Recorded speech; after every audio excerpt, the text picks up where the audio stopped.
Hello YouTube and welcome to Peaceful Viking Travels. My name is Nick, I'm the Peaceful Viking. I bet a lot of you were wondering if this channel was dead. It's been a long time since I posted a video. And that's purely because I was busy. I currently am in, I wrote some notes, so if you see me looking over, I'm looking at my notes. Tried to shoot this video a few times walking around a parking lot. Decided this time give you a nice steady video. It's just sitting here on a tripod, so it won't be too much jiggling, truck shut off and everything, so we're good. I'm in Kingman, Arizona, making my first solo delivery to Henderson, Nevada. Henderson, Nevada is basically a suburb of Las Vegas. My delivery is at 5 a.m. tomorrow morning, and that's about an hour and 40 minutes from where I'm currently at. I was going to drive into Las Vegas and stay at a truck stop there. That's about 16 minutes from my delivery, but it's a smaller truck stop and there's less parking. And this truck stop, I'm familiar with it, and it's a Petro. They got a great little restaurant here, the Iron Skillet. They make amazing pizzas. Me and Carlos were just here about a week ago, not even a week ago, and had pizza, and it was really good pizza for truck stop pizza. So sorry I haven't shot a video in a while.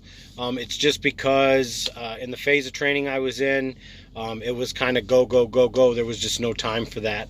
So a little bit about kind of the process, and I don't remember where I left off before, but I'll just kind of reiterate how it kind of went for me. I went to Springfield, Missouri to earn my CDL.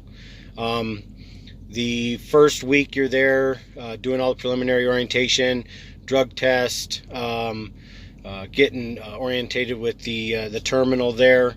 So you do your drug test, your physical, you go down to the DMV, you get your permit, then you start practicing on the pad, and then your first trainer comes in and picks you up. I haven't done shout outs to my trainers, but they're both going to be in this video, just because they were super beneficial in my success, and it would be wrong of me not to mention them. So my first trainer, his name was Robert Compton. He's like a 20-year vet of trucking, and I was super lucky to have gotten Robert. We got along really well. I was with Robert for my first 10,000 miles, and in that phase, it's called D-seat training. Every time I was driving, Robert had to be in the passenger seat. So we slept at the same time at night. You know, he would be in the bottom bunk, and I would be in the top bunk. The truck would be stopped.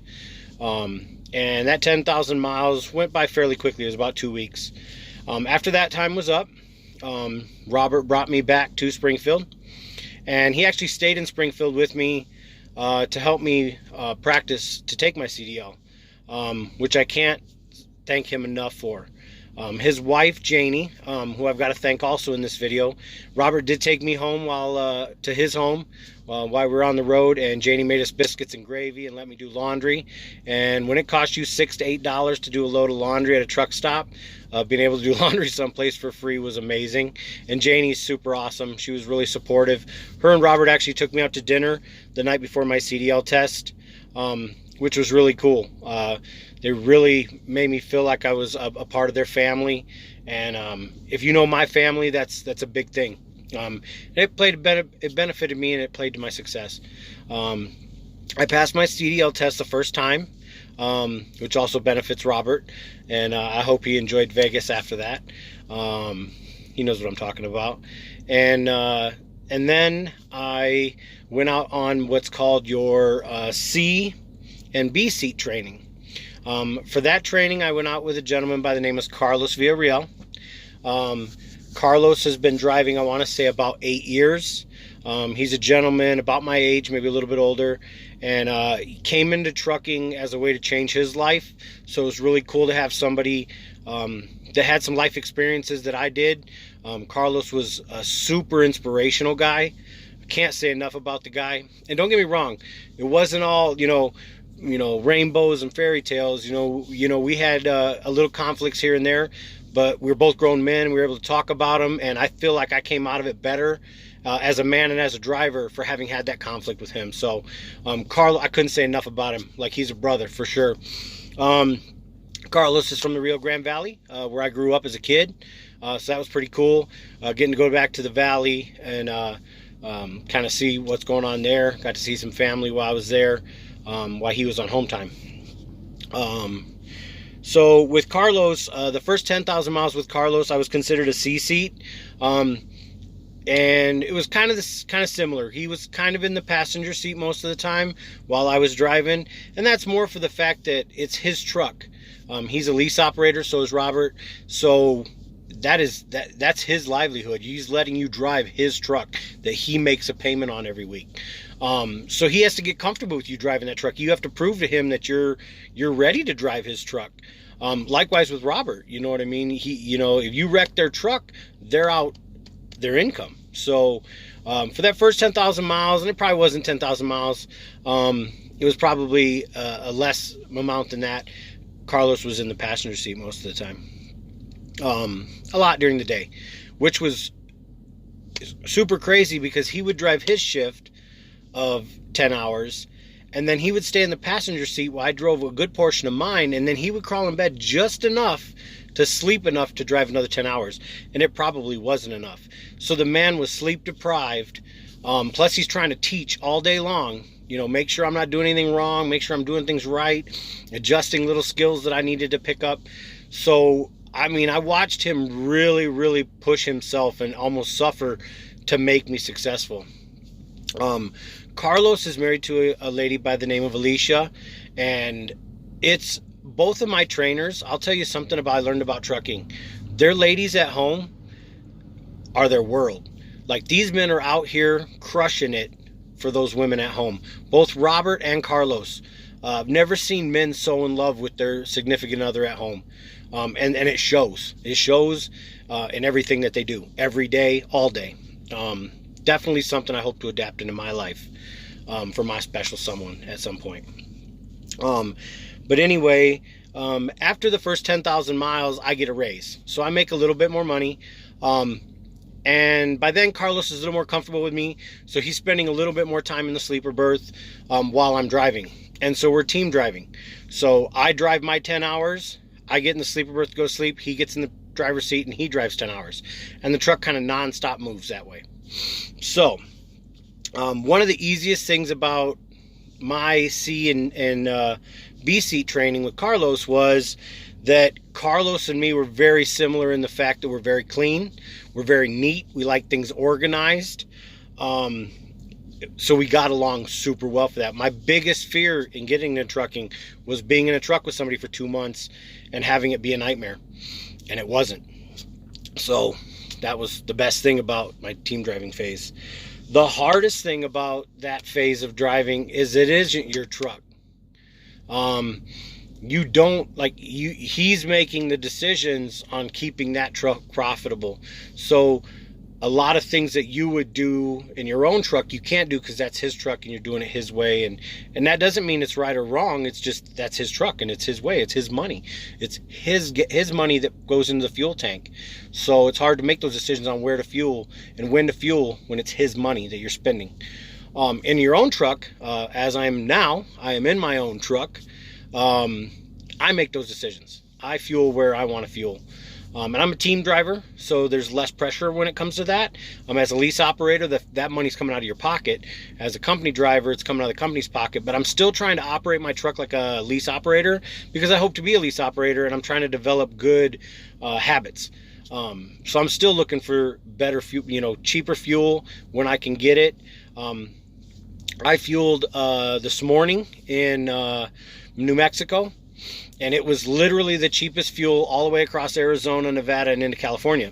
And the reason I did that is because chances are after I drop this load off, I'm going to end up in either California or possibly Utah to pick up a load. And going into California, and if you have to fuel, it is extremely expensive. So by filling way over New Mexico, I should have enough gas or enough fuel to do my drop off and pick up another load and hopefully get back headed east before fuel prices go back down. So there's just decisions like that you have to make. To be completely honest with you, driving the truck is absolutely the easiest part of being a truck driver, without a doubt. Sitting in the seat, putting the truck in drive and driving and not hitting anything is about the easiest thing you can do. It really is. The hard part is managing your time, logging everything on your Qualcomm, managing your paperwork, reading the dispatches because they abbreviate everything so crazy. That's the hard part. The trip planning where you're going to stop for the night, where you're going to get fuel, where you're going to stop for your break. That takes some skill. Driving the truck, if you've been driving your whole life, it's not that bad. It's a big long trailer. It's 53 foot trailer, so you're probably at 75 feet. You make big wide turns. That part's easy. It's all of the other stuff you have to do. The mechanical, understanding how your truck operates, checking everything all the time. That's the hard part. So I kind of went over kind of how the training went. So where I'm at right now in my training is I'm considered on my solo week. So Carlos brought me back to Springfield, and I had to basically do kind of like a mini CDL test. I had to do some backing maneuvers to prove to them what I learned while I was out in the real world, because backing to take your test is entirely different than backing in the real world. So I had to prove to them that I learned and that I could do it efficiently, and I did really well. I was actually kind of proud of myself. Carlos had some methods that he taught me for backing that just makes it easy, and you just have to stay calm. I get a little worked up. I get nervous when I have to back up, but that's more along the lines of you don't want to wreck nothing. I don't want to break his truck. I don't want to break my truck. But I do pretty good with it. So Carlos's method really helped me there at the terminal. I did a 90 faster than I ever have done a 90, and it was perfect first try, so that was good. You do a little road test, and then I had to do like a map reading test, and I had to do a logbook test, which I'd already kind of done in my first phase with Robert. But I just had to do them over again just to prove to them that I can handle that. If I have to do paper logs, I can write paper logs. Hope I never have to write paper logs because it takes so long. I don't know how these old school truckers, back in the old days, old school truckers have 2 logs to get past DOT regulations. I don't want to write 1. Why would you want to write 2? It's crazy. I am so thankful for the technology that we have in trucking today. My truck is a 2019 Peterbilt 579. It's with a condo sleeper. I'm actually sitting on my bed right now. The TV is behind me. Unfortunately, it is not working right now. I'm really disappointed about that. The TV works, and the satellite dish, for some reason, it just won't connect. So I just got to do some technical stuff with Dish Network to get that connected. This is the top bunk up here, and I have it actually folded down like somebody was sleeping up there. But I have the mattress folds in half, so I have it folded back, and I'm using this top shelf for storage, which is cool because I was almost able to move the entire van into my truck. Anybody who knows me knows I was living van life, and almost my whole van is inside the truck now, because this is now my house. My truck has a PACCAR engine and an automatic transmission. It's an Eaton automatic transmission, which was new to me. Both Robert and Carlos both had the same truck that I'm in right now, except they had the PACCAR transmission, which I believe is a 12-speed transmission, and you shift it on basically what would be a lever off the side of the steering column, so it's a column shift. Mine actually has like a console shift. The only difference really is I learned that I can do some manual shifting with this automatic, which you need when you're doing hill climbing and things like that. The biggest difference is this one is very, very jerky when you're trying to back or when you're moving at really slow speeds. So like when you're in truck stops and you're trying to back the trailer in, it's very jerky because it has a brake in the transmission. So when you step on the brakes and the truck's not moving, there's a brake that actually holds the transmission. So you've got to push the gas and overcome that brake, and sometimes it kind of jerks and lunges, so you look like an idiot, and I don't like that. But it's a nice truck. Pretty much everything in it is working. My fridge works. Everything works in it. My passenger seat, the air is not connected to it for some reason.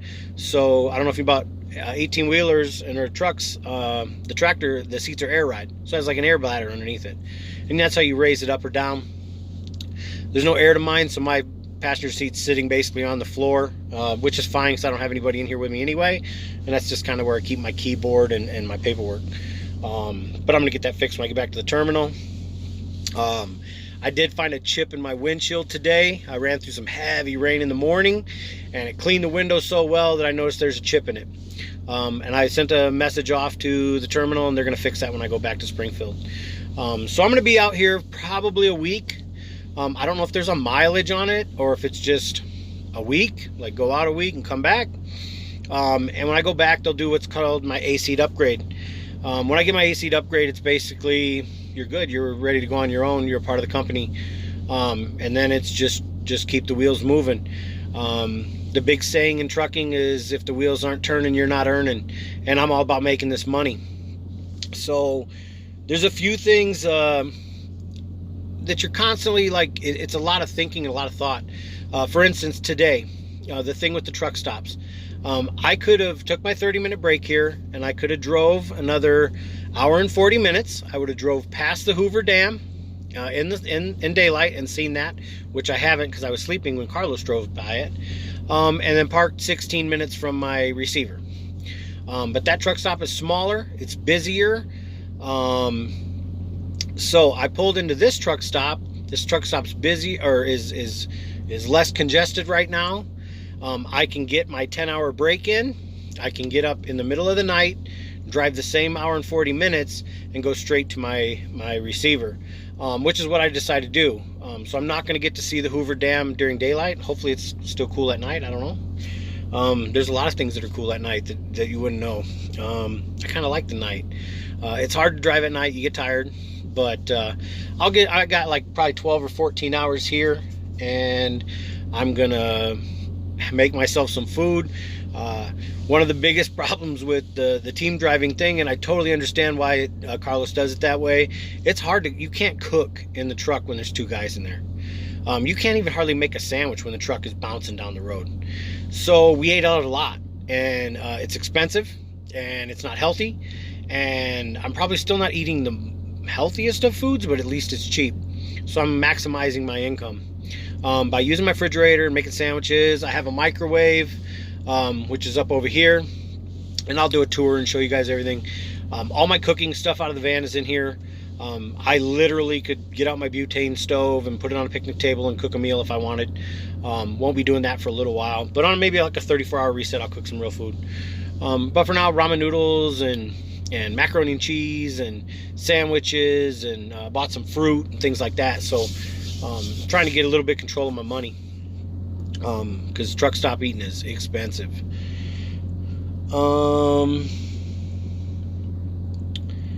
Other than that, that's about all I got for today. Just wanted to update everyone, and I want to thank everybody who supported me in this. Sometimes I have crazy ideas, and I just do it, and it's kind of who I've become, and I'm totally cool with that. Van life was, maybe not for everybody. I love van life. I'm still trying to keep the van as that's going to be my second home. This is my home, and that's going to be the summer home. My brothers, Robert and Eric, I thank them for supporting me. Their opinion means a lot to me. I'm close with my family. Libby, when I reach out to her, she's always there to talk, or she always wants to know what's going on with me. So I thank Libby. And my kids, my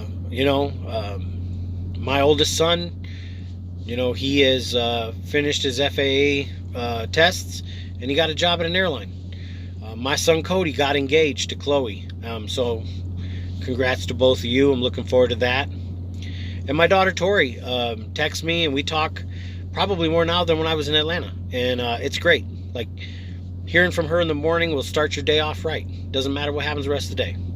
So I have a great family. I have a great support system, and I came out here and did what I said I was going to do. I accomplished my dream. You can't accomplish dreams being afraid to lose it all, and I risked it all. I risked losing my van. I walked away from a job that was a good job. I loved working with the guys I worked with. Back-to-back Cabinets by Design. I had a great boss there, Jason. I loved working with Kenny and Jill and Tayden and Jeff and Ash. I had a great department of guys I was working with, and my job wasn't horrible. It didn't pay enough, and it wasn't my dream. And so I had to go do my dream. So they all just got shout outs kind of incognito there. I will probably start shooting more videos that will deal more with trucking and things I'm learning, things I see.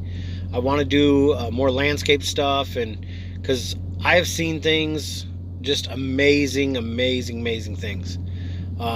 Things that if they took the truck away from me, sent me home tomorrow, I would still be completely happy with what I've done in the last 3 months.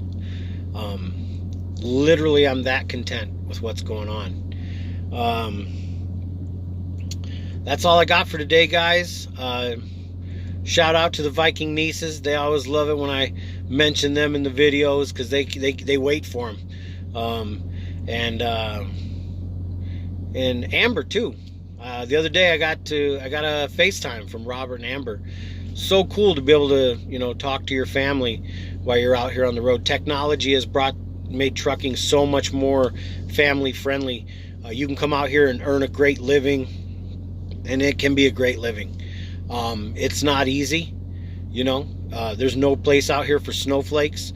You better have your head screwed on tight when you come out here, because it's not easy, and truck stops can be not good places, and some of the other places you're going into are not good places. So you better have your stuff together if you're going to come out here and do this. But from my experience and the experience I've had, especially here with Wilson Logistics, which is the company I work for, it has been nothing but positive,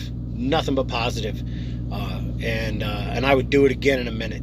So for now, I'm going to say goodbye. Y'all have a good one. Thanks for watching. Stay tuned. I got more stuff coming at you, and thanks for not giving up on my channel. Have a good one. Peaceful Vikings out.